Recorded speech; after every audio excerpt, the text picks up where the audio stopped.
আসসালামু আলাইকুম আরহামাতুল্লাহি ওবারাকাতু। সম্মানিত দর্শক, আমরা আমাদের দেশে এবং সমাজে বিশেষ করে জানাজার নামাজের পূর্বে দেখি ইমাম সাহেব উপস্থিত মুসল্লিগণকে জানাজার নামাজের নিয়ত শিখিয়ে থাকেন, যাতে করে মুসল্লিগণ জানাজার নামাজের নিয়তটা মুখে উচ্চারণ করে প্রকাশ করে নামাজটা পড়তে পারে।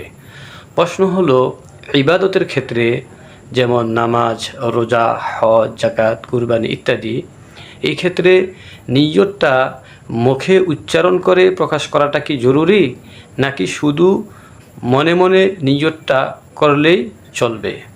তো এর উত্তর হলো, ইবাদতের ক্ষেত্রে যেমন নামাজ, রোজা, হজ, যাকাত, কুরবানি ইত্যাদি, এই আমলের ক্ষেত্রে মুখে উচ্চারণ করে নিয়ত প্রকাশ করাটা জরুরি নয়। মনে মনে নিয়তটা করলেই নিয়ত আদায় হয়ে যাবে। তবে কেউ যদি চায় যে মনের ইচ্ছার সাথে সে মুখেও উচ্চারণ করে নিয়তটাকে প্রকাশ করবে, তবে তার জন্য এভাবে মুখে উচ্চারণ করে নিয়ত প্রকাশ করারও সুযোগ রয়েছে। এই মাসালাটি ফাতাওয়ায়ে শামী সহ ফাতাওয়ার বিভিন্ন গ্রন্থে উল্লেখ রয়েছে।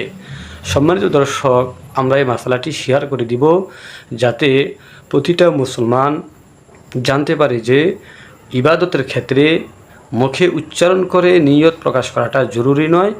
দিলে দিলে মনে মনে নিয়তটা করলেই নিয়ত আদায় হয়ে যাবে। আসসালামু আলাইকুম ওয়া রাহমাতুল্লাহি ওয়া বারাকাতুহু।